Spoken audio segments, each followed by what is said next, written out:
What is up, everybody? Before this podcast begins, and I'm sorry to interrupt it, we just want to thank some of our sponsors because without them, we definitely would not be where we are today.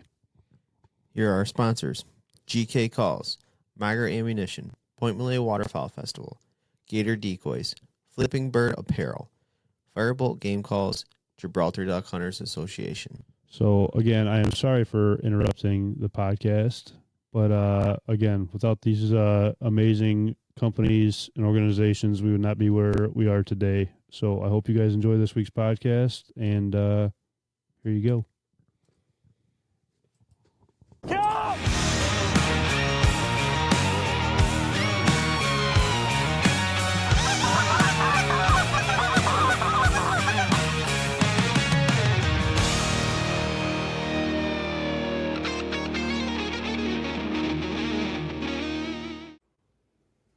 What is going on, everybody? Welcome back to another Great Lakes Outdoors podcast. Chris and I are sitting here. Chris, how you doing? Doing good. We're sitting here with a very special guest, Caden from Hunters Illustrated, man. How's it going? Doing well, man. Doing well. I had a busy day today, but excited to chat with you guys and jump into this. It's me and Chris been talking for a while and been very excited about this podcast. Your platform has just absolutely blown up recently, and I want to say is like one of the top trending platforms or accounts on social media. That's like It's crazy. the fastest growing, and it's unbelievable to see right now. 100%, man. Yeah, we started. First post was January 16th, and today's the 23rd, and I think we're coming up, hit 9,000 followers tonight, actually. So the growth has been insane, and I think I've made a huge point to not mess with this in any way. The growth has been extremely organic, and just people resharing and a lot of cool things, and outside of this, my network is huge in the business world, and so bringing some of that into the outdoors industry and reaching out to people and people reaching out to me and just connecting, I think has played a huge part in that as well. And getting everyone involved, photographers, anyone who enjoys the outdoors, getting together, and I think it's a lot of. I'm extremely grateful for all the photographers and all the followers and things like that. Especially the photographers, because I tell all of them when they submit pictures or hit me up or whatever, it's like, man, this page is literally nothing without people like you. So Right. Very appreciative of those guys. Let's bring this whole community in closer at the end of the day, and which is awesome. And you're showing people's hard work. They're those pictures, like the kid smoking a cigar underneath the tree the other day. It's like those pictures are just awesome to see, and everybody likes to see that. And growing up with like Sports Illustrated, and now seeing it like in our own version, it's pretty cool to see it. Definitely shows like the good that's a part of this. There's so much negative going on, and you see this, and you can just tell it's just the good. Yeah, 100%. And I think that's one of my big goals with the page is the unfiltered and raw outdoors, but also conservationists and taking care of the land and not trashing boat ramps and just being good people and enjoying the outdoors. And something that was instilled in me from a very early age. Growing up in Colorado, 97% of your land's public, and so it's one of those situations where you're hiking way back in there and you take 2 days worth of food and you need to pack that out and you need to take care of things. And another thing I think that people have a pretty negative view of hunting as a whole is people killing just to kill. And I think that's a huge no for specifically the page, but myself and the people around me as well. Right.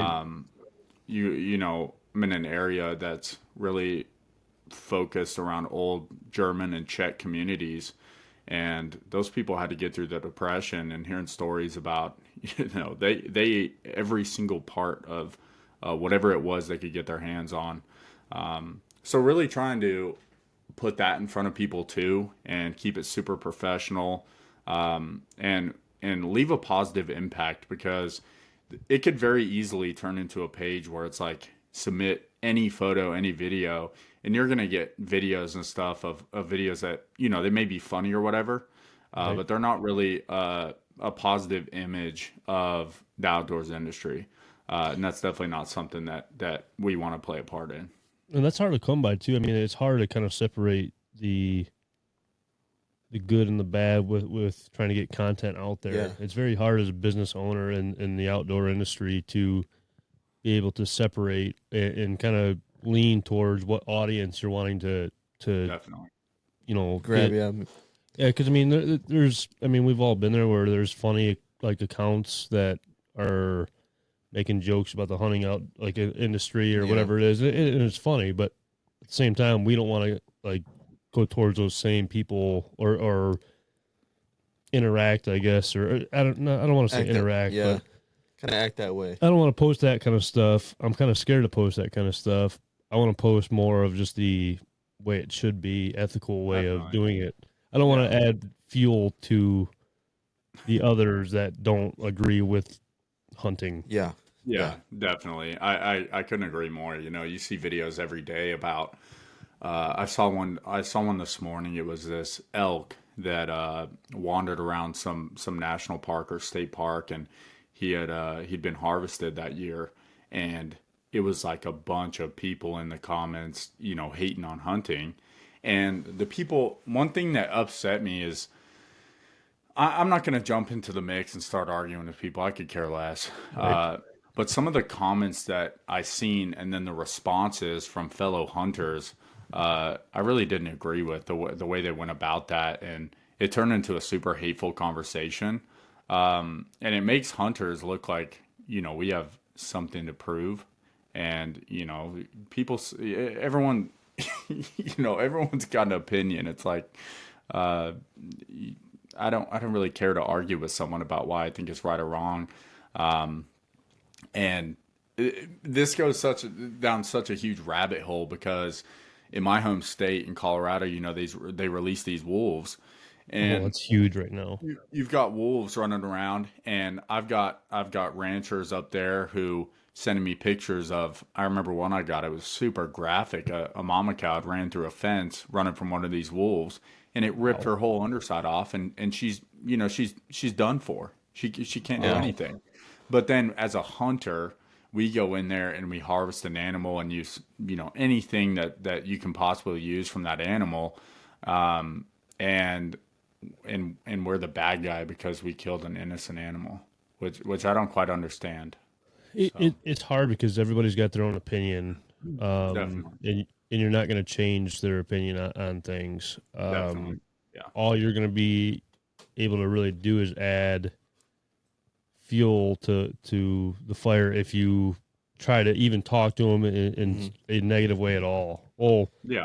I'll say any way is going to be negative towards them because they have their mindset and that's it. They don't want to change it. They don't want to listen. And guess what? That's fine. That's what you think. And this is the way I think. I mean, I'll respect you. Just please respect me in the way I'm going about it.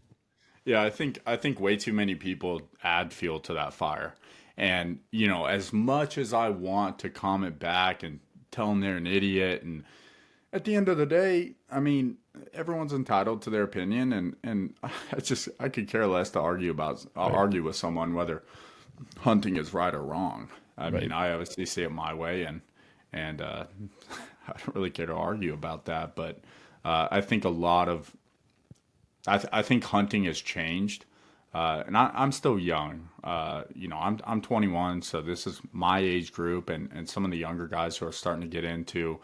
I think it really starts. You start forming your own opinions at the time when you're no longer hunting with your dad and your grandma, your grandpa. You're starting to go out by yourself, and you start to form your own opinions and what you think is right and wrong.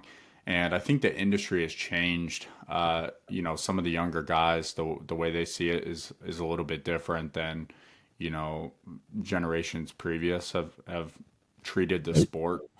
I agree with that. And the comments back and the bickering and stuff, I think this isn't just the younger guys, some of the older guys too, but I think the biting back on that is really, it's really not having a good impact on the industry.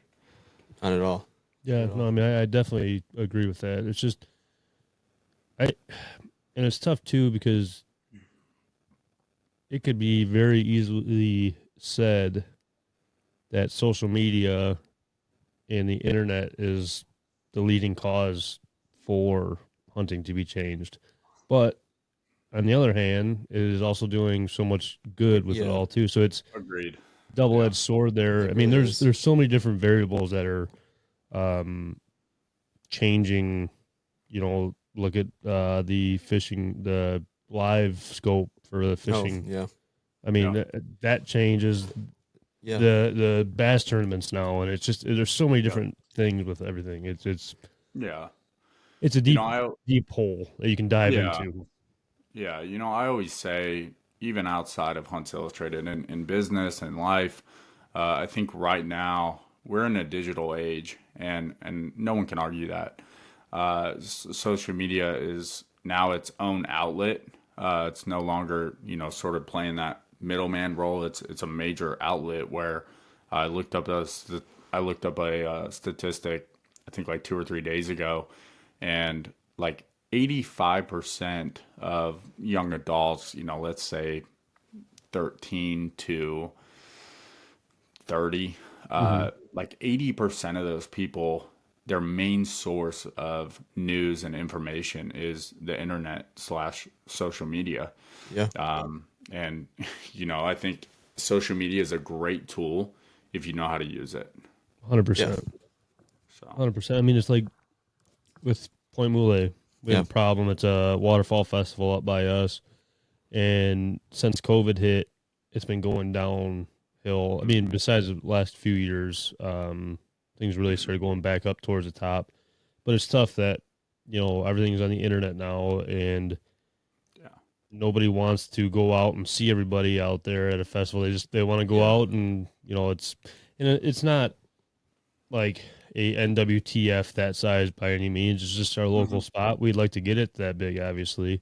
Yeah. But you can't be posting up the signs on the News Herald or posting it on the radio station that nobody listens to anymore. Everybody's got it on their phones or plugs their phone into their vehicle. It's got to be done a different way. Yeah, right. Yeah. So it's hard to get adjusted to that. Change. Definitely. It's hard. It's hard for a lot of older guys to make that step to change that. Admitting that it's a little different now. But understanding the crowd, like you're saying, like that age group that you're trying to hit, and understand that they're hitting the internet and they're getting all that information from that. You have to understand that if you're wanting to grow with everything. Yeah. Oh, definitely. Yeah, you have to take that into account. And I think another thing is, I'm a self-taught marketing guru, if you will, and you have to study your analytics and your audience and know what they like and know what age group and what gender and all that stuff. It all comes into play. And yeah, I think, the older generation, most of them aren't even on social media. They don't even have any social media. Right. And I think really most of the United States population can testify to the fact that the only people they know in their life that watches the news still every morning is probably their grandparents or, the older generations. Yeah. So. 100%. 100%. Not to get too far down because I could talk about this kind of stuff all day long, all night long, whatever it is. How did you come up with all of this? How did you what made you think I'm going to do this and this is just going to take off like crazy? Like what I want to kind of get behind the scenes on this a little Let's bit. hear it. Yeah. Yeah, definitely. This is it's really interesting, man. So I let's go all the way back to my college years. I ended up dropping out of college, had some really good opportunities and was making a lot of money from my phone and said, screw this. So I left, whatever. And through that, I had tried several, I actually had done some case studies, if you will, on TikTok, Instagram, things like that. with some different niches that I could play around with. I was super into, still am, like gym, fitness, bodybuilding, stuff like that, motivation and masculinity, things like that. And so I had a few different projects that did really well and sort of figured out the algorithm, but at the end of the day, it wasn't something that I was super passionate about. And so to keep up the posting and things on that, I really just wanted to prove my point. And then once my point was proven with growing those pages, I pretty much, I mean, I still have them, but like haven't been on them in years. Right. Hunts Illustrated. So this is funny. My father has had the username Hunts_Illustrated for probably 5 years now. And it's his personal page. You know, he posts, you know, pictures of when we go hunting, and we're no photographers or anything like that, but just, you know, pictures hunting and, you know, just life. And I kept telling him, I'm like, dude, we have to do something with this. I had a vision for it. And I was telling him for years and years, and neither of us really had the time, and he doesn't have the expertise, the social media and all of that stuff. So I got sick the last week of duck season, and I was laying on the couch after a morning, and I was like, screw it, let's do it. So made up the logo and you know, very quickly kind of started getting ideas and and sort of a direction. And my idea obviously was that every little boy has seen Sports Illustrated. Sports Illustrated is a huge thing. And so I knew the branding had to be on point. It wasn't one of those things where I was going to go on Canva and create a logo and all that stuff. I've learned throughout the years that early on in a business or an account, whatever you want to call it, you need to leave what I call the pretty stuff, the logo and the website and all that stuff. Leave that for when you're already gaining traction. Right. I think too many people, especially my age, are super focused on, you know, having a logo so they can post it to their immediate friends and be like, look at what I'm doing. I started a business or whatever, you know. And I think that's completely wrong. So it literally took me 5 minutes. I had the logo drafted up. I knew that I wanted to keep it simple. As you can see, every single post on the page is relatively simple. There's no flashy, you know, logo designs, or I don't even have an alternate logo. I experimented a little bit with like an HI rather than the whole Hunts Illustrated, but it looks too much like the word high. So Oh yeah. it doesn't work very well. And so I had a vision, and you know, duck season was winding down, but I was seeing a bunch of cool stuff.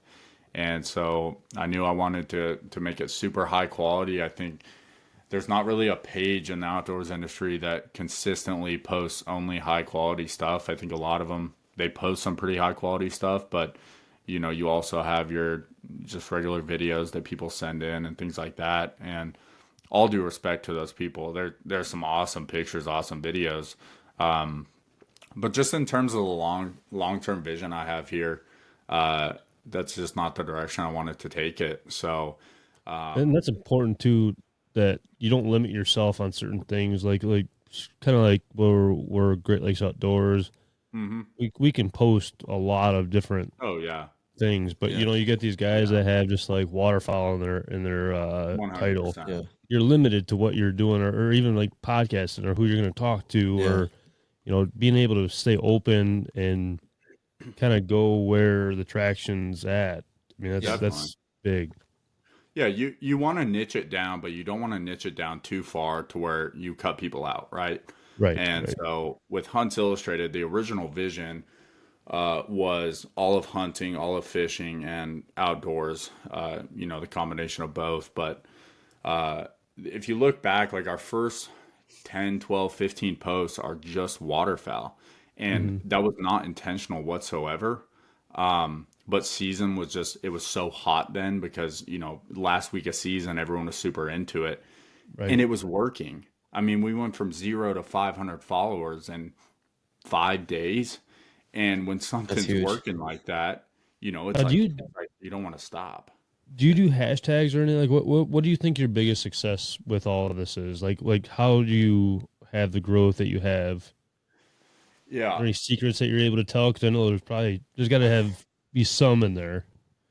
There's a few secrets, but if I gave that away, then it takes my Right, Yeah. right.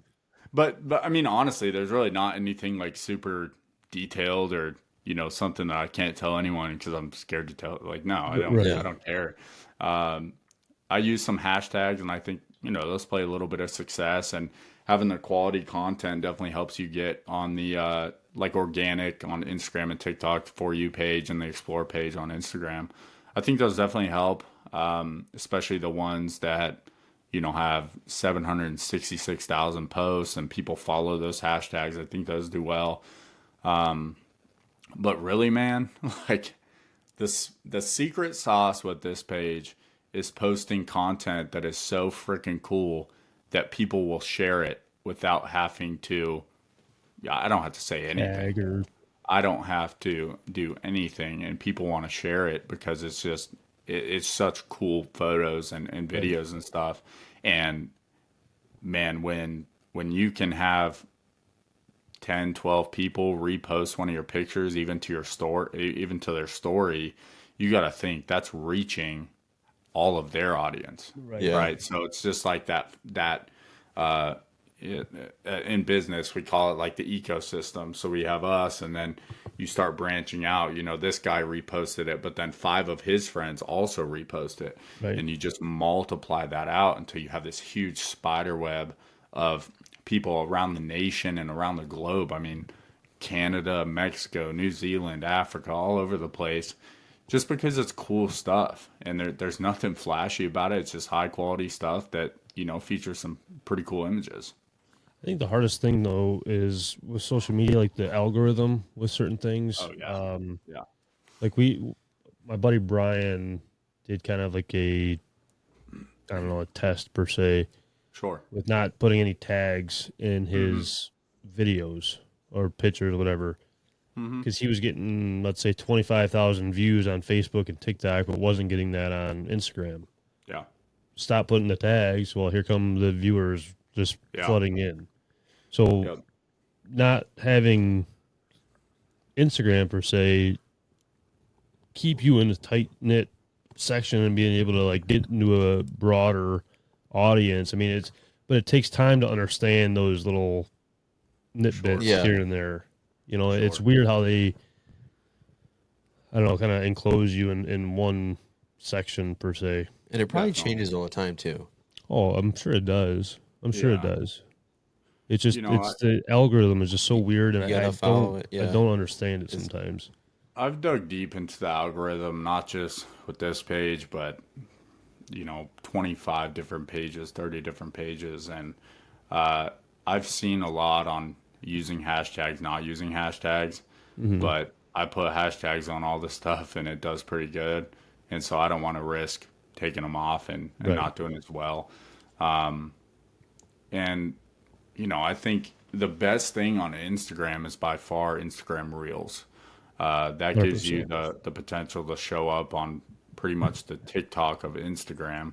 And I think that's by far your best chance of reaching a new audience. I'll tell you this, if TikTok wasn't so strict on what you could post, we'd be at 100,000 on TikTok easily. TikTok is one of the best ways to get out there right now. We've seen like just a few examples. Charlie D'Amelio, her life changed overnight. And, she's a girl who was dancing, and now she's on commercials for I don't even know who. And, her life just changed overnight. And it happened to so many people right in the early stages, but still to this day, there's people who are blowing up on that and literally becoming famous. But it wasn't really in my mind. And I remember like day 3, I posted a video of some birds hanging and a dog was waiting, and it got taken down in like, I kid you not, like 30 seconds. And so it sucks. If we could post the same stuff we post on Instagram on TikTok, we'd be at 100,000 right now. I believe that. I think I could be wrong on this. I think TikTok did change a little bit with what you can post and what you can't post, but the problem is it like has the viewer discretion is devised or whatever, and then you got to click into it. Nobody wants to click or take Yeah. an extra step to Yeah. see something. Yeah. They'll just keep scrolling and they don't Mhm. care. Don't get me Well, wrong. the If they're other thing curious, is, well, no, but yeah, when they flag your video like mine, I didn't even get viewer discretion. They took it down. right out, Um, yeah, but the thing is when they put that flag on there, it also takes you off a lot of people's For You page. So right. it kills your reach. And there's not even Yeah. a point in me trying to post that stuff on TikTok, Instagram. I appreciate how they're a little bit more relaxed because I mean, they're pretty much the only big platform, maybe Facebook, that will let you post, the unfiltered hunting. Right. I do not care. I think that's another thing that kind of influenced this is like I'm not going to say any names, but some of the bigger brands and platforms have strayed away from showing the unfiltered outdoors. And I say screw that. I'm not here to, there's still a bunch of cool pictures and not everything on the page is gruesome and or anything like that. But hunters across the nation who know the reality of hunting, that's a part of the sport. That's a part of hunting, and I think it's incredibly disrespectful to take that aspect away. And that part of being an outdoorsman and a conservationist and a steward of the outdoors is like what we were talking about. Using every piece of the animal that you can. And you think back to like the Indians, they killed a buffalo. They made a blanket out of the hide. They used every single piece of that animal to survive. And I think it's incredibly disrespectful to censor that to people who want to see that stuff. Now, if someone doesn't want to see that, they don't have to watch, they don't have to look at it, they don't have to like it, anything. But it's the same way, it's the same reason I have to look at stuff I don't like to watch. But they don't ban that because they don't have they can't come up with a logical reason to. Right. It's silly, man. It's silly. It gets tough just because of again like adding like the fire to the fuel for those types of Yeah, people that definitely. are completely against everything. Hmm. But no, 100%, you're right. I mean, to be able to show what the hunt is all about, Yeah, even like turkey hunting wise, using a wing bone for a call, or I do this and do that, or get the gizzard stones out of a turkey, everything like that. It kind of should yeah, be shown to other people, yeah. um, because with the sport dying and people not being like it's not like it used to be. Yeah. Nobody's gonna have the deer hides for the back of the couch or on the wall or anything anymore. Yeah. It's gonna be Yeah. gone Yeah. pretty soon. Yeah. So to be able to see that and to show that and the why is important. It's super sad, and I think even if you want to use your platform and you want to, post trophy animals, I have nothing against a lot of those guys. I think, it's super cool. And I know those guys and I know that they're stewards of the outdoors. And a lot of them, like, if you don't want the meat, they'll at least donate it to someone who can use Yeah. it, right? 100%. And a lot of people don't understand that. They think that I go I go harvest an elk and I just leave it lay and cut the antlers off. Like that's not how it is. And Not at all. that an image. But then when you can't showcase the post harvest processing of that meat. I don't blame them for thinking that. They don't know any better. No, they don't. The problem is So though too is it's the one or two bad people before you, the bad eggs that are out there, yeah. because then that's all they think about how everybody does Hmm. it. Yeah. And it's obviously not the case, but it's just the people that weren't brought up the right way or taught the same way or the ethical way is unfortunately the one that Ruins it for everyone. Hmm. yeah. Yeah. That's the I hardest part seen with it. I seen a post back during duck season in some Facebook group of these kids. I don't know if they were kids, but someone had posted it and they had killed several ducks and just left them pretty much in a pile, kind of in some water, kind of hidden. And I I think I've don't seen it think in the that reeds. maybe so. Yeah, That I think I've seen images that. like that does not piss anyone off more than hunters who do the ethical thing. Like there Yeah. is no one, I don't care what kind of activist you are, that cares more about those ducks being left there and not breasted out Mm-hmm. nothing than actual hunters and outdoorsmen. We had a lady last year when I was turkey hunting. This property, I'll say, it's pretty much like state land. Like anybody could go out there, public land. Sure. Like it's not, but that's the way it seemed. Like the farmer just had enough and just lets whoever out there. Sure. The neighbor stopped us. I'm sure she had a bunch of problems with the other people coming out and not respecting her property and the birds, whatever. And she stopped me and started yelling at me for hunting. And I said, "Ma'am, listen, I promise you, I probably have way more respect for this bird and this animal than you do, and you don't even go after them. Yeah. I mean, you don't hunt because you say you love them. I promise you, I have more passion and respect for this Yeah. turkey than you You're would just even watching, know." Yeah. Yeah. Oh, yeah. Yeah. And people just assume that too. They just Mhm. assume, oh yeah, they just want to do this just to kill, Yeah. Well, and it goes But back it's to like, the social media though, yeah. because a lot of people do like just the pile pictures or Mhm. whatever, but it's not a good look, No, not at all. and it's hard to get out of that realm. Yeah. Yeah, and it's hard to change people's minds. You never will. No, You never will. Man, it'd be awesome to just to get people just to think about it, just to think about it. Yeah, Yeah. but You, I'll ask you this: would you, either one of you guys, sit there and listen to somebody try to explain why you shouldn't hunt if they have to listen to you explain to them why you should hunt? I think I could sit there, but there would be a lot of back and forth.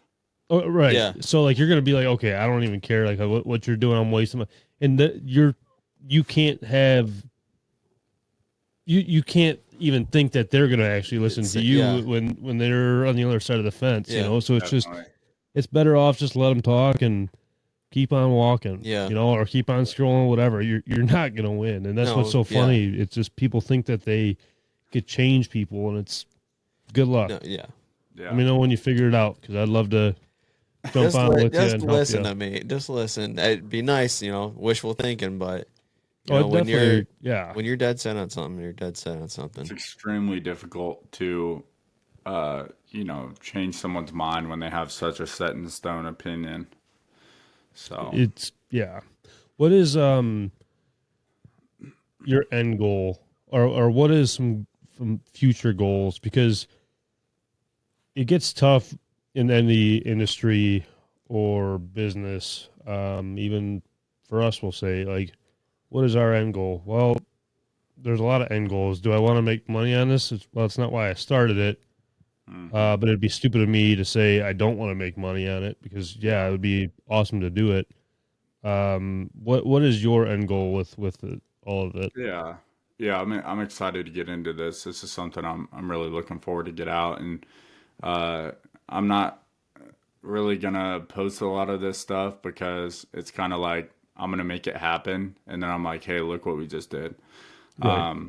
But man, I have so many ideas, for the future and what we're gonna do. And obviously, some sort of physical print is probably the nearest of those ideas. And I've done a lot of thinking on this over the last couple months, and I'm not so sure that I want to do a straight up magazine like, outdoor magazine.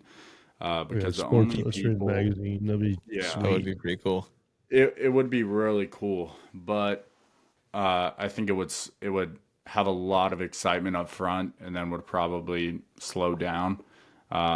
And I want to make it something that for decades people can look at and talk about and all this stuff. So I think the direction that I'm going to go with the physical print is going to be maybe probably twice a year, maybe once a year.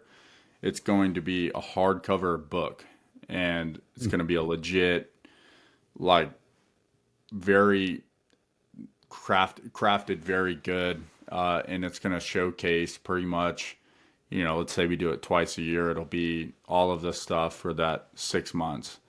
And it'll be, could be 50 pages, could be 200, could be 300, 400 pages. I don't know yet. But the problem I have with the magazine, and this is what I've been thinking about, is that the magazines are great and we've all read them before, and most of the people who read them are part of that older generation, which, is just fine. But at the end of the day, when my grandfather gets done reading all the magazine he gets in the mail, he either throws them away or he gives them to me and then I throw them away. And so I don't want to, this brand is extreme, is a huge part of, I want to be very successful with it. And I don't want it to be something that's so easily forgotten as throwing something away. I think the other part of that is that these photographs and the things that we're going to showcase in that print are not things that they're worthy of a hardcover book, right? Right. Not to say that anything's wrong with the classic magazine, but this work is more than worthy of a very well crafted journal, book, whatever you want to call it. So my idea for that is, some sort of hardcover. I don't want to get too deep into it. It's exciting. But some sort of hardcover, book that you collect over the next, let's say 5 years, that'll be, 9 or 10 issues. And, you can have versions 1 through 10. And that whatever frickin' page you flip to is going to make your jaw drop. Sweet picture. Yeah. So that would be pretty sweet. That's a really exciting idea. I love that idea. That's really cool. Even with like, I don't know, like say this might be like cliche or whatever, like even like the calendar, like the yearly calendar or something like that. Yeah. If you do come up with one, let me know, because we need one in here for writing all the dates down for podcasts and everything else. So if it's in the future, let me know. Yeah, I've thought about calendars. So, I told you I dropped out of college. I started some businesses on my phone, and those businesses made a lot of money, and I was selling really simple everyday items that people used and did really good. And I did it on a pretty large scale and was super successful with it. But I was thinking, if I did this with Hunch Illustrated, it would absolutely blow that out of the water. I'm not sure about the everyday items. I think if I start just shirts, hats, calendars, all this stuff, I think it might have not a very good impact. It's going to be super cool right from the jump, but then as time goes on, and those things, like, let's be honest, those things require money to produce, which I have no problem with. At the same time, I've had a lot of people reach out too about like hats and shirts, and that's definitely in the future. But at the end of the day, I'm not a hat company. I'm not an apparel company. The other part of that is, those things require money to produce as well. And in turn, you have to, charge for those, which I don't have a problem with, but I really want to keep this super inclusive. I'm a businessman, and I know as soon as I bring that into the picture, it's going to change things a little bit. And I don't want to really change things too much. I think as soon as money comes into the picture, my business mind is going to start going crazy, and I might lose a little bit of the passion and authenticity that, authenticity. Whatever it is, I know what you're saying, because I get that same brain thought sometimes, so I know exactly what you're saying. Don't even worry about it. I get a little brain fart about every other hour or so. So yeah, I'm in the same boat. Yeah, I don't want to lose any of that, man. It's right now, it's the raw and unfiltered pictures that everyone loves, and at the same time, man, I'm not here to post on Instagram like, hey, I just dropped a new hat, y'all go buy one. Like doing it for the money. You're doing it just because of the passion. I got other stuff that makes plenty of money, and this is like the outdoors is just a huge passion of mine, and in my life, I live a super simple life, and it's pretty much work and outdoors. And I think a lot of hunters can relate to that. But I mean, seriously, like, I'll leave the work stuff. There may be some things that come into play, like the coffee table book. Look, I'm not going to make 1,000, 2,000, 5,000 hardcover books and give them away. Like, that's not realistic. But as much as I can do to stay away from turning into,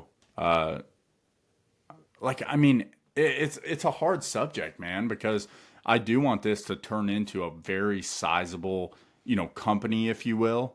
But at the same time, it's like, I want to keep doing what we're doing right now. I don't know, man. You're in a tough situation because it's one of those things where you're helping, let's just say the small time photographer or the beginner or even like the final product photographer. You're helping their content get out. Definitely. And you're helping other outdoorsmen and women see maybe a different side of the world of hunting or, whatever that may be. But yeah, hats and shirts, everything. Yeah, those would sell like hotcakes, I think, if they were done correctly. But you're always going to ask yourself, because I ask myself the same stuff too, is do people really need it like from 3 to 4 years from now? No. Or what am I like? What do they really need? What am I wasting my money on? Yeah. Compared to where I can make money at. But at the end of the day, you could say that about every product in the entire world. Yeah. There's people that are going to be out there and want to go buy it just because they think it's cool. And guess what? It doesn't matter at the end of it doesn't matter 5 years from now they bought it and they're going to pass that down too. That's something that you'll buy. You give it to your grandkids. I think especially with the hard copy book or a hardcover book would be awesome, like a collector's item. Mm-hmm.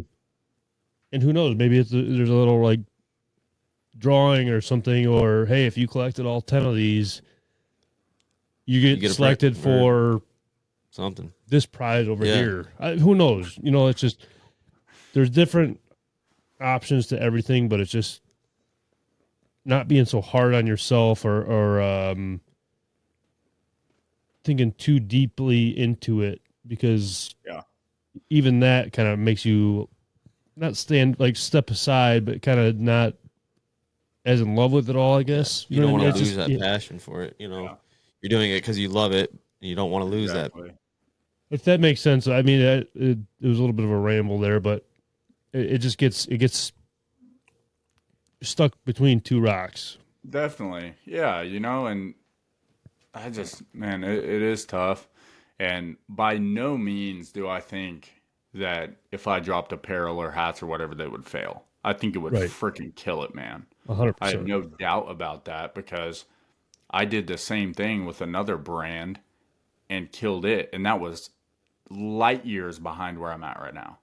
Right. And, but it's just where I'm at right now with the whole thing. It's not a huge necessity, I think, to the brand and things like that. I don't think people are losing excitement. I don't think, but I eventually definitely shirts and hats too. Those will be something that are pretty accessible to everyone. And I think it'd be super cool that, to have some hats like this that say Hunts Illustrated, some shirts, and people, can be out duck hunting or deer hunting or elk hunting and take a picture with the Hunts Illustrated shirt. I think that would be really cool.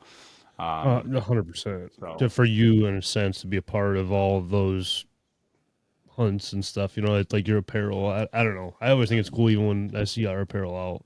It's like, dang, they're actually wearing that stuff. They didn't throw it away after they bought it. Pretty sweet.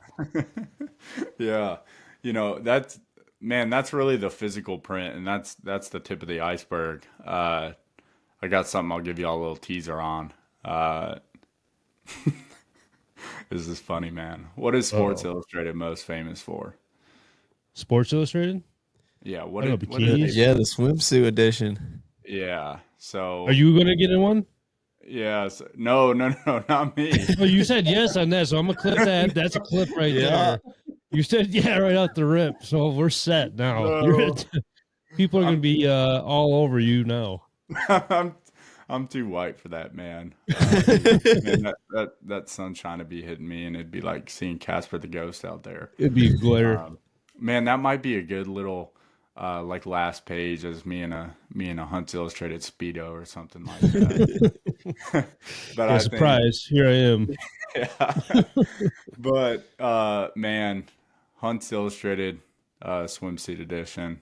I I don't think I have to say much more about that. I think That it's pretty self-explanatory, but yeah, that's gonna be a big hitter, and working through on how to keep that super professional, and because I am by no means out to disrespect anyone, right. or create a negative image behind that. I think it's just a pretty crafty idea, and something that I think it's something that I'll have to feel out the audience on. Like I need to Yeah, get some feedback on, the pros and cons of this. And uh, I definitely like I have a good relationship with the group Sisterhood of the Hunt. Have you guys hmm heard of them? Yeah, yeah. so That I have a was really good through relationship. our partners, Migra. Nice, nice. Yep. Yeah, so I just met with them actually in Dallas the other night, and it's a great group of women. I think what they're doing is phenomenal. I love to see women and children, both of those groups, getting into the outdoors and becoming a part of this, family, I would call it. 100%. And I don't want those people to have, women or whoever have a negative view of that idea. And so it's something that is going to have to be executed very well, and it's going to have to be done pretty delicately, and which I have no problem with. And if it's not something that can happen, I think it in the end, if I think it's going to have more of a negative impact, then it's something that I'll probably hold off on just out of respect. So It gets tough. Excuse me. That like in the women's side of everything, hmm because not only like the respect side for them obviously, but like they already have it very hard in the yeah, outdoor yeah, industry. Yeah. So to 100%. have them in another situation per se, hmm if it isn't done correctly, could be another impact. Yeah. Obviously, Exactly. um, I think if you go about it the respectful way, like you're saying, and everything like that, I don't see hmm any problems. I think it could get more women into it as well.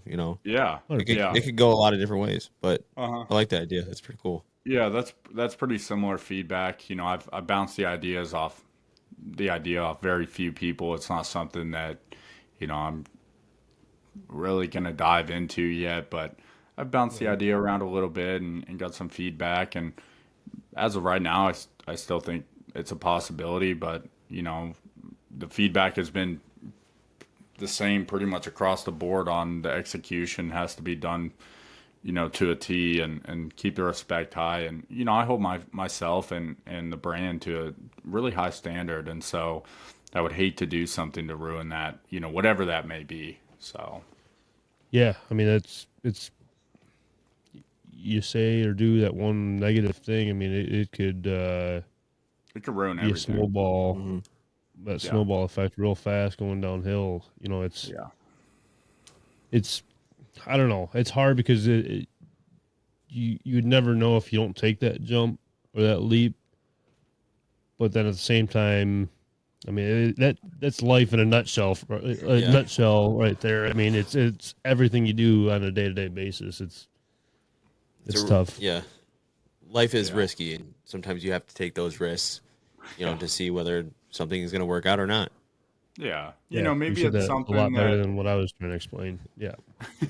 maybe it's something that, can be like a little spin-off, maybe not a part of the brand, like not a main point of the brand, but Right. maybe some sort of little spin-off that, if you want to be a part of this, then you can. If not, no worries at all. I don't know. It's definitely going to take not something that I'm just going to dive into without, carelessly, just because I can definitely see both sides of the picture there, and want to make sure that it's done right. I think with everything that you do, from even like just a conversation tonight, um, it's the best way like that I see that you're going about it all is at your own time and your own pace. Yeah. I think a lot of business owners jump the gun and just jump right into it and just, whether it's spending a bunch of money or like the logo per se. I am totally for just the quick, easy, just if somebody walks by, I want them to know what that logo is, and that's it. Like short and simple and sweet to the point. And like I said, with you taking your time and just at your own pace, it really shows. And I wish more people did that as business owners and kind of just understood it. Yeah. A big part of, I think really a large part of the success is the branding here, and the branding has been freaking executed to a T. Right. I don't think, I could do it better if I went back and did it again. I think the branding and the little slogan, for hunters, by hunters, and keeping everything super uniform on the page and things like that, I definitely think that plays a large part of the success. And, I think it takes a mark of maturity too to slow down. And like I'm so young, but I've already had so many things fail that it's not a huge part of my mind anymore. And I'm an executive for a $200 million company, and when you go through that, you start to realize that there's a lot more that people don't see when they're super ambitious from the jump. And I respect the ambition. I love it. We've all been there. Sure. Myself, I've been there several times. Like I know how it feels to be just so excited you can't sleep, and up messing with little logos and stuff like that. But it takes a mark of maturity to realize that that's just not a big necessity, and it's more so, how do I get this logo made the quickest, get my point across, and move on to the next thing. 100%. So that was like the Hunts Illustrated, the logo and the slogan. I probably spent 15 minutes on that, and that's it. I hate wasting time. I absolutely hate wasting time, and I don't have time to waste. Just like everyone else, I don't have time to waste, and so executing, and I think just over with time and experience that comes is learning how to execute. And there's also some just innate things too.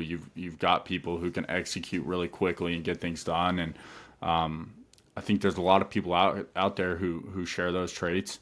But just getting things done and doing them the right way the first time, making good use of your time. And I think it does take to jumping into something. If you don't have anything else going on, it's super easy to become that person who spends 2 days creating a logo because you have nothing else going on. But if you do have something else going on, it's like, okay, let's just get this shit done and get it done right, and then we can go do other things. I think the hard part is like you only kind of get that one chance to make an impact on somebody, say a new follower or visitor, like to the website, whatever it is. Mm-hmm. If they see something and they're like, yeah, whatever, like ain't no big deal. Like look at it as like you only have 200 followers compared to 10,000 followers. You're going to spend a little bit more time on that 10,000 follower compared to the 200 follower, which we've all kind of been there. I mean, I'm not going to lie about it. We've all been there. Is it right? No, because the 200 could be a lot better, but it just is what it is. So I feel like sometimes people get scared of losing their followers after that first go around. It's hard to get them back in. Yeah, I agree. Something that I've really enjoyed about this page is I've been in businesses and still am where you have to freaking persuade people to come and be a part of it. And I'm at a point now in my business career that we're doing things that are so special that people want to be a part of it, and there's not much persuading needed. I have never seen that executed as well in in anything other than this page. I have to do absolutely zero persuading. I don't have to sell someone that we have a super cool page. Like I don't have to do anything to try and reach out and be like, hey, can you give us a follow or anything like that. All I need to do is get a picture in front of their face and You're it'll good. work. So, and that's helped me because I don't have to spend as much time on how am I going to market this? And I've had product-based businesses, and it's like, how do you market this? Okay, well, we need a camera crew, and we need to do this, and we need to do that, and these are the words we need to say. But when you have some awesome photographers sending you stuff, and we put our branding on there and come up with pretty. I like keeping the captions short and sweet, nothing fancy, and put it out there. Let people enjoy it, and you don't have to say a lot. No, I'm with you. And it's. Let me ask you this: I always get kind of weird with the captions wise because the captions I like to keep it short and simple, but at the same time, I feel like they're either going to read them or they're not. So if they don't read them, they're just going to see that. So why does it matter? But if they are going to read them, you can make it however long you want. Yeah. And I could be completely wrong on that, but that's just the way I even do it myself. No, I'm with you 100%. I think that's why I don't spend any time really thinking about it because, I'm pretty creative mind. I can see a picture, come up with a pretty nifty caption. I'm not going to sit there and take 30 minutes of my day coming up with a caption. Right. It's half the people aren't going to read the damn thing. Right. Who cares? And especially in the reels, I feel like, because the reels don't even show it in the beginning anyways. Yeah. You got to tap it or something to see it. Yeah. And if someone sees the picture, if they're, imagine you're scrolling and you see a picture, you like it. You don't need to see the caption to like the picture. No, you know what it is already. You follow that page, so you know what's going on with it. So, yeah. Yeah, I think that makes it a lot more organic and natural, though. Just not, just taking your time with it. I mean, you're taking your time, but you're not spending a whole lot of time. That it makes it organic, natural, and that's what you want. Yeah. Yeah. And I think, the different genres, if you will, of pictures, I mean, it spans from bird dogs to competition dogs to elk hunting to exotic hunting, Canada, New Zealand, Africa, the US. There's such a broad spectrum, and there's posts that I think are pretty cool, and I think other people think they're cool too.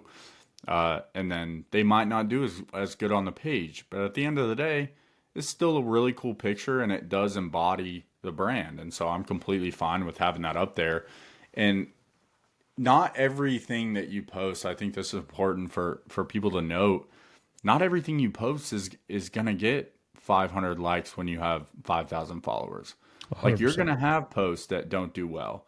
But like for me, I haven't deleted anything. Like I haven't deleted anything. I haven't archived anything. I just, let it do its thing. And it just adds to their portfolio. People, I'm sure there's people every day who, they see our page for the first time and they probably scroll for a while, just 100%. Looking at the different things. And I think taking that down is, first of all, incredibly disrespectful to the photographer, or whoever sent that in. And man, I if I thought it was pretty good work, man, we throw it up there and let it do its thing. Put it up there for a reason. Yeah, definitely. Well, you got anything else? I do. I would love to have you back on again to actually get to know who you are as a person instead of just the company, which I also love learning more about the brand and the company. Definitely. I just want to say that, but did you have any? Let's do a part 2. Let's dive into it. Yeah, man. We touched the surface a little bit. Right. There's a lot of depth, and I think you guys share that as well. So, yeah. Where can people find you at? Man, everywhere. That was an interesting thing that was pretty cool when I started the page. Hunts Illustrated, just straight up, no spaces, easy. Anything was available on every platform. And so, like YouTube, we're not doing YouTube yet, but we will. But I've got it locked down. As soon as we start to make that happen, it's already chosen and stuff like that. So very simple: Instagram, Facebook, TikTok, YouTube, if you want to look at a blank screen. Literally just look up Hunts Illustrated and, it'll pop up. But we're killing it on the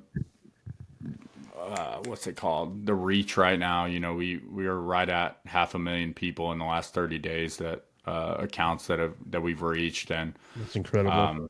so I think showing up isn't going to be a problem for anyone. But yeah. Well, That's awesome. Keep doing your thing. It's incredible seeing how For fast sure. you're growing, and Yeah. I don't know. It's insane. It's Yeah, absolutely. it was really cool hearing about how you started, why you started, why you want to keep it going. Definitely. Yeah, I don't see this stopping anytime soon. Something else that's really big that kind of just started was the Hunts Illustrated Originals. And I've got very high hopes for that. Kind of in a nutshell, I'm going to be traveling the country, hunting and harvesting various species, anywhere from waterfowl, exotics, big game. That's awesome. Really anything. And so planning on having really another goal with that too is like supporting some of these smaller photographers who are trying to get their foot in the door in the outdoors industry. If I'm in California, I don't know anyone there, but I reach out to some folks who I've been in contact with, and hopefully I can help support them in some way. So that's a super exciting thing that is coming up. We're actually kicking it off next weekend when turkey season opens, and I think I've got probably 4 or 5 turkey hunts planned for this spring, and so I'm excited to get that ramped up. Well, Sweet. like I told you before, man, if you want to come up to Michigan for the walleye trip or turkey, waterfowl, whatever, let me know. Definitely. Yeah, turkey would be awesome, man. That's where I need the help at. And what goes along with the originals, I'm not going to dive into this too far, but we've got some partnerships, if you want to call them that, with really major brands. And then also I'm trying to do some things local. I've got a meeting on Tuesday with the local business who I think can help support us here, but some really major partnerships that we're going to be showcasing and traveling around the nation. But where I was going with that is that I've got some turkey decoys and some calls coming in, and I don't know how to use either of them. I'm going to be completely honest. I can figure it out. I can watch some YouTube videos, and I've been chatting with some people trying to learn some tricks. But man, turkey is it's like a cult almost. Like It's tough, man. Like people live to turkey hunt. Oh yeah. I wasn't really aware of this until here in the last couple months, but I've been invited on a couple different hunts, and I'm super excited to go and do it. It's something else that is part of the chase and the harvest, and I think really this across the board for a lot of hunters, this is probably it, but especially for me, deep down inside, like it's not really the kill that is super adrenaline rush for me. It's the hunt and the chase as a whole, the lead up and before going, just everything, every single piece of the puzzle that goes into play when hunting. Like turkeys, I've heard, are extremely hard to hunt, and I mean that there's not really anything that's easy to hunt if you know how to do it right. And so learning little tips and tricks and adding another species and a beautiful species that turkeys to that list is going to be super exciting, especially just because I've never really dove into it. And like I do a lot of hog and coyote hunting at night with thermal scopes, and super exciting from the jump. But now it's at the point where it's like it's still fun. I still really enjoy it, but the hog hunting has turned more into they do billions of dollars worth of damage, and it's one of those things where it's like screw the hogs. But turkey's the one tip I guess I would give you is one, obviously the eyesight. I mean, you can't like the eyesight, and everybody's going to tell you that. Definitely. But when you're calling to a turkey, it's very easy to overcall to that turkey when they're gobbling. Yeah. Yep. So at the end of the day, make sure that you keep that bird interested on coming to you instead of him thinking you're coming to him. Yeah. Definitely. Yeah. Calling, I feel like can really make or break if that bird, cuts the distance or and commits. That makes a lot of sense. I mean, that sounds really similar to waterfowl.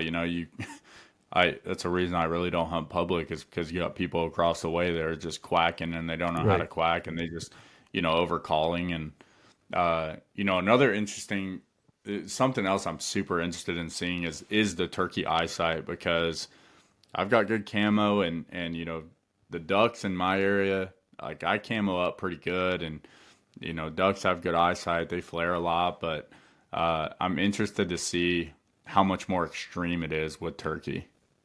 It's hard to say because I feel like if you play the shadows correctly, with your hide, it will help you out a ton compared to just sitting on just facing right at the sun.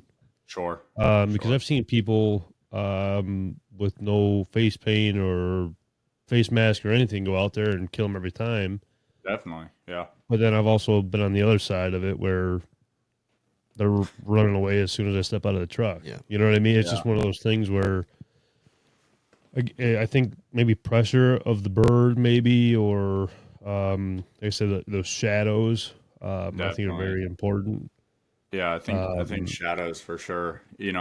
Something that I think about all the time, and I've got all this camo and pretty good equipment, but I enjoy in life completing tasks or challenges with the bare minimum, or even without any necessities, and still figuring it out. I think back to our ancestors who didn't have these modern tools that we have, and how much of a thrill that must have been, and how much of a different world that was. And my dad always jokes with me that, dude, I've killed 10 times as many deer as you have in cut off blue jeans and a cut off shirt.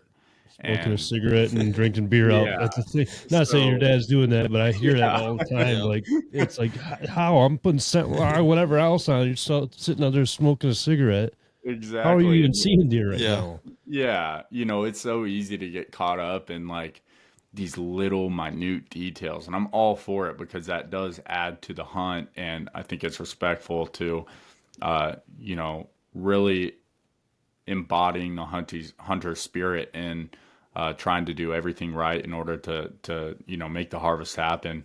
At the same time, man, it's like, these old guys go out in a pair of, cut off shorts and flip flops and kill everything.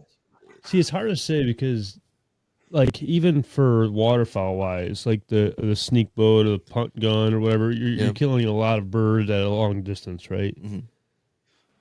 I think to that statement, like of the bare minimum, I feel like it might be just a generational thing where bare minimum is very different compared, like generation to generation. Like maybe it's just deer hunting and waterfowl obviously are different, but it still might be tiny of a thing or the bare minimum for us and them back then. I don't know. You kind of what I'm saying? Yeah. I think generational, it just changes so much. And I don't think that's just in hunting either. I think the bare minimum across all of life has changed from generation. You think about the modern luxuries of the average American household now, and or a car, how much driving itself. Yeah, a car, completely different. Bare minimum, if you will, right? And but another thing that makes me wonder is these animals have to have evolved from some of these things. So, we pay attention to these super small details that are more important now than they were back then because there wasn't as much pressure. And just the landscape has changed. So deer now might be, a little more spooky to a certain sense than they were, 2 decades ago. So I think that's very true, very true, because I think when we had Sean Stahl in and he was talking about like the layout blinds and the A-frames, birds not wanting to set up next to a hedgerow compared to out in the middle, or them seeing the coffin blinds out in the middle of a field, they're starting to pick up on that over time. yeah, And I think everybody sees it, but it's such a slow it is very slow. turning pot, like it's just a slow pot that keeps on turning, that you don't really even realize how much the animals evolve. Yeah. Definitely. Yeah, So, I think, it's just like the easiest example for that is coyotes getting wise to these e-collars. Yeah. I mean, it's a given, they hear that sound so many times, and they might have even got a few bullets whizzed by their head. Right. And they know now that when I hear that and I can hear even a tad bit off, screw that. And, yeah, 100%. I'm sure it's the same across all of hunting, duck calling and goose calling and deer grunt calls and the antlers that you bang together and all that stuff. Look at your turkey. You see, you have two times. I always use this as an example. You have two toms that come in, or two jakes that come in, whatever. You kill one of those birds, and you have a jake and a hen decoys out there. You think that other bird is going to come back if they see another jake and hen just sitting out there by themselves? He just lost his buddy last week to it. He ain't going back. It's just that simple, Yeah, like you said, though, they're evolving in just a different way than we expect. It's so slow, but at the same time, it's also like within any given season. So it's fast paced and slow paced at the same time, because if you have a pond that you hunt, once a week for waterfowl, and you use the same spread every time, you're gonna have birds that have been in the area flying around and they ain't landed in that stuff. 100%. So it's it's big. It's another deep rabbit hole that we could go down to. That's part 2 right there. Yeah, 100%. But I really appreciate your time tonight, man. I appreciate getting to know you. Appreciate just getting to know more about the brand, the company, Definitely. And what's the face behind it all. For sure. Yeah, I appreciate you guys having me on. This is kind of the first time that I've put a face to the page, and I've met some folks in person, but very, very few. And that's another big part of this page is that I didn't mean to leave this for the end, but my name and face is nowhere on the page. Yeah, I noticed that. And it's super important to me, just because I don't care to be the face of this, and it's more to me than self-promotion. I think there's a time and a place for self-promotion. And the other thing is that I've been the face of things before, and I don't care to do it again. Right. So, there's a little spot on the website that, obviously people need to know that, what sort of deal is. It's doing business. Everyone, you like to put a face to a name when you're doing business with someone or whatever. So I do think that's important, but I think a lot of young adults, specifically my age, would have ruined this quickly with self-promotion. And I think it's a big part of, why we are still able to have the momentum that we do, is because we're not promoting anything. Like I'm not trying to sell anyone anything. I'm not trying to personally gain from this at all. So I think you realize that it's a lot bigger than yourself. Definitely. And I think it takes a special person to understand that with these kind of companies and stuff. Yeah, for sure. Yeah.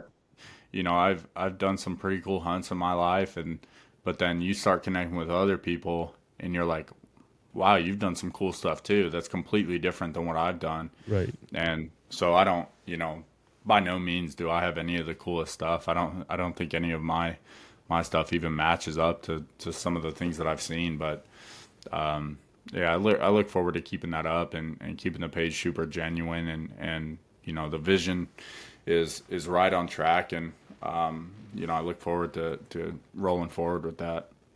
Well, that's awesome, man. It's awesome to hear that from you, and to have the same beliefs, I guess, that we even do. It's hard to find that, and especially like you're so young compared to a lot of people like that have businesses and that have that. It's really refreshing to hear. Oh yeah. I think there's a lot of pride. I don't know if I would call it pride, but there's a lot of enjoyment in getting things done and not having to get praise for it. You know, there's a time and a place, and I think if this would have been 3 years ago, I think I would have enjoyed, you know, being the face of it and getting some praise and stuff like that. But I'm at a point in my life where I really don't care about that stuff, and I think, you know, doing the dirty work in the background, but you know, people enjoy it, but they don't need to know that I even did any dirty work. I mean, I enjoy that. And then bam, drops a Speedo swimsuit edition right on the website. Yeah. Here's my face, everybody. Yeah, y'all better watch out for June, man. Wear your sunglasses. That's all I gotta say. But man, I appreciate it. I really do. It was awesome to get to know you tonight, man. Yeah, definitely. I really appreciate you guys having me on. It was great. Awesome. We'll do a part 2. We appreciate it though. Yeah, we have to do a part 2. We have to. We will. Well, once you come up in bird hunt or whatever, we'll do one in the studio here. That'd be awesome. Yeah, we need to get something on the books for sure. Yeah. We'll stay in touch. Awesome. So I appreciate everybody tuning in this week. Chris, appreciate you spending some time here with me as well. And we'll see you guys on the next one. All right. You there?